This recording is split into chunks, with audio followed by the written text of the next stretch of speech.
In a valley of silver mountains lived the smallest bird with the biggest fear. While others touched the clouds, she stayed close to the ground.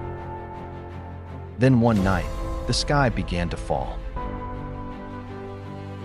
The mighty tried to hold it up, but even giants can tremble.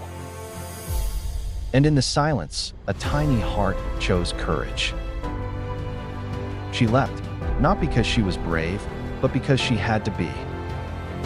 With one small beak, she caught a falling star. And the darkness finally felt light enough to lift. Thread by thread, she stitched the heavens whole. By morning, she was small again, but the sky would never forget her.